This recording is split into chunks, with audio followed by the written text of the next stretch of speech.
চলুন সরাসরি আজকের মূল আলোচনায় ঢোকা যাক।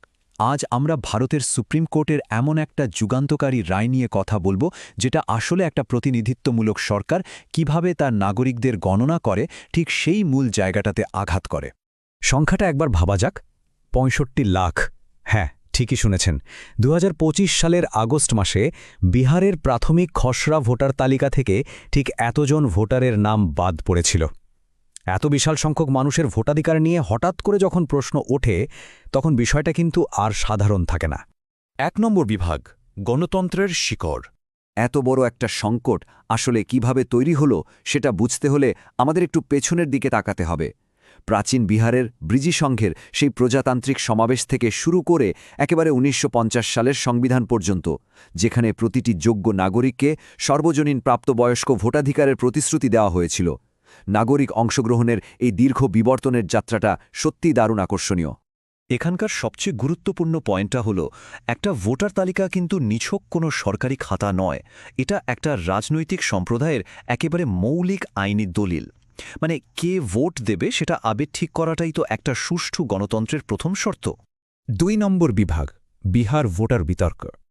আমাদের এই পুরো আধুনিক বিতর্কের কেন্দ্রে রয়েছে নির্বাচন পরিচালিত একটি স্পেশাল ইন্টেন্সিভ রিভিশন বা SIR। ব্যাপারটা হল ২ দশকেরও বেশি সময় ধরে বিহারের ভোটার তালিকাগুলো শুধুমাত্র সাধারণ সংশোধনের ওপর নির্ভরশীল ছিল, কিন্তু এদিকে দ্রুত নগরায়ন আর ব্যাপক হারে মানুষের এক জায়গা থেকে অন্য জায়গায় স্থানান্তরের কারণে বাড়ি বাড়ি গিয়ে বিশাল মাপের একটা যাচাইকরণ পরিচালনা করাটা ভীষণ জরুরি হয়ে পড়েছিল। এবার এই যাচাইকরণের নিয়মগুলো এতটাই কড়া ছিল, যেমন ধরুন বৈধ নথিপত্রসহ নতুন অ্যানিউমারেশন ফর্ম জমা দেওয়ার নিয়ম, যে এর কারণে খসড়া তালিকা থেকে প্রাথমিকভাবে লাখ লাখ নাগরিক বাদ পড়েছিলেন। এই যে পুরনো তালিকা আর খসড়া তালিকার মধ্যে এত বড় একটা পার্থক্য তৈরি হল, এর ফলে পুরো রাজ্য জুড়ে রীতিমতো একটা আতঙ্ক ছড়িয়ে পড়েছিল, আর সাথে সাথেই শুরু হয়ে গিয়েছিল আইনি চ্যালেঞ্জ। ৩ নম্বর বিভাগ, আইনি লড়াইয়ের ময়দান। সুপ্রিম কোর্টের এই আইনি লড়াইটাতে আমরা ভারতের সংবিধান আর সংসদের মধ্যে বেশ একটা সূক্ষ্ম টানাপোড়েন দেখতে পাই। আমাদের কিন্তু দুটো দিকই খুব নিরপেক্ষভাবে দেখতে হবে। একদিকে আবেদনকারীদের যুক্তি ছিল যে নির্বাচন কমিশন স্বেচ্ছাচারীভাবে কাজ করছে এবং বর্তমান ভোটারদের ওপর খামোখা একটা অন্যায্য বোঝা চাপাচ্ছে, আর অন্যদিকে কমিশনের পরিষ্কার যুক্তি ছিল যে অবাধ ও সুষ্ঠু নির্বাচন নিশ্চিত করাটাই তাদের পরম সাংবিধানিক দায়িত্ব। সত্যি বলতে দুই পক্ষের যুক্তিই কিন্তু বেশ জোরালো ছিল। সাংবিধানিক ক্ষমতার এই জটিল সমীকরণ মেলানোর দায়িত্ব শেষ পর্যন্ত এসে পড়ে সুপ্রিম কোর্টের কাঁধে, আর এই পুরো বিষয়টা ২০২৬ সালের ঐতিহাসিক রায়ের এই দাপ্তরিক নথিতে খুব চমৎকারভাবে সংরক্ষণ করা আছে। এখানেই সবচেয়ে কেন্দ্রীয় আর গুরুত্বপূর্ণ আইনি প্রশ্নটা সামনে চলে আসে।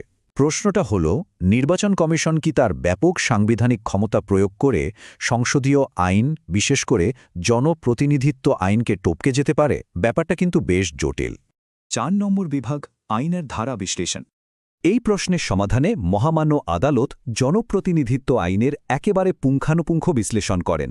আবেদনকারীরা বলছিলেন যে কমিশন কেবল যে কোনো একটি বা কয়েকটি নির্বাচনী এলাকা সংশোধন করতে পারে, কিন্তু আদালত পরিষ্কার করে জানিয়ে দেন যে এই যে কোনো বা এনি শব্দটি আইনিভাবে একটি রাজ্যের সমস্ত নির্বাচনী এলাকাকেই অন্তর্ভুক্ত করতে পারে যদি পরিস্থিতির সত্যি সেরকম দাবি থাকে। আর ঠিক এখানেই আইনসভার আসল উদ্দেশ্যটা একেবারে জলের মতো পরিষ্কার হয়ে যায়। আইনের এই নন অবস্ট্যান্টেসে বা যাই থাকুক না কেন ধারাটি মূলত কমিশনকে সাধারণ পদ্ধতিগত সীমাবদ্ধতা থেকে পুরোপুরি মুক্ত করে দেয়। এর ফলেই কিন্তু তারা রাজ্য জুড়ে তৈরি হওয়া যে কোনো অস্বাভাবিক জনতান্ত্রিক পরিবর্তনের শক্ত হাতে মোকাবেলা করতে পারে। ৫ নম্বর বিভাগ, আনুপাতিকতার পরীক্ষা। একবার কমিশনের ক্ষমতা সুপ্রতিষ্ঠিত হওয়ার পর এত বড় একটা যাচাইকরণ প্রক্রিয়া আসলেই ন্যায্য কিনা সেটা নিশ্চিত করতে আদালতকে একটা কঠোর আনুপাতিকতার পরীক্ষা বা প্রপোর্শনালিটি টেস্ট প্রয়োগ করতে হয়। আদালত ধাপে ধাপে পরিষ্কার করেন যে অযোগ্য নামগুলো বাদ দেওয়ার পেছনে সত্যি একটা বৈধ উদ্দেশ্য ছিল। বাড়ি বাড়ি গিয়ে যাচাই করার বিষয়টা এর সাথে পুরোপুরি যুক্তিসঙ্গত এবং খাপছাড়া কোনো পদক্ষেপ দিয়ে পুরো রাজ্যের এরকম একটা বিশাল কাঠামোগত সমস্যার সমাধান করা কোনোভাবেই সম্ভব ছিল না। তাছাড়া এই পুরো প্রক্রিয়াটা যে একেবারেই কোনো স্বেচ্ছাচারী পদক্ষেপ ছিল না, আদালত সেটাও উল্লেখ করেন। সুপ্রিম কোর্ট কমিশনের বিস্তৃত প্রচার আর সুরক্ষামূলক ব্যবস্থাগুলো খুব ভালোভাবে পর্যবেক্ষণ করেছিলেন। আর এর মধ্যে সবচেয়ে উল্লেখযোগ্য বিষয়টা হলো পরিচয়ের প্রমাণ হিসেবে আধার কার্ডকে 12তম নথি হিসেবে গ্রহণ করার জন্য আদালতের সেই নিজস্ব অন্তর্বর্তীকালীন আদেশ, অর্থাৎ যথেষ্ট সাবধানেই এগোনো হয়েছিল। 6 নম্বর বিভাগ, চূড়ান্ত রয়। এবার চলুন এই গণতান্ত্রিক লড়াইয়ের একেবারে চূড়ান্ত ফলাফলের দিকে চোখ বোলানো যাক। 2025 সালের সেপ্টেম্বরের চূড়ান্ত পরিসংখ্যানগুলো একটা অত্যন্ত সতর্ক পুনর্বিন্যাসের গল্প বলে।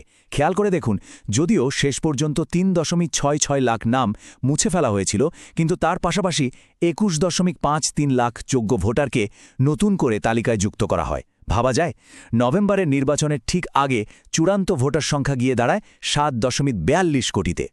সুপ্রিম কোর্ট কিন্তু চূড়ান্তভাবে কমিশনের এই পদক্ষেপকেই বহাল রাখে।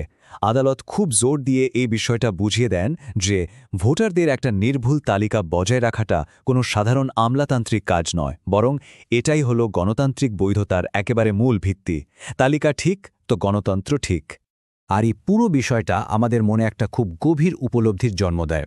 ভোটারদের কণ্ঠস্বর যাতে বিশুদ্ধ, নির্ভুল এবং সত্যিকারের প্রতিনিধিত্বমূলক থাকে, তার জন্য গণতন্ত্রের এই বিশাল ইঞ্জিনটাকে ক্রমাগত রক্ষণাবেক্ষণ করে যেতে হয়। এখন ভাবার বিষয় হল, জনসংখ্যা যখন সময়ের সাথে সাথে ক্রমাগত বদলাচ্ছে, তখন একটা প্রশ্নাতীতর আর স্বচ্ছ ব্যালট নিশ্চিত করতে আমাদের আসলে কতটা মূল্য যোগাতে হবে।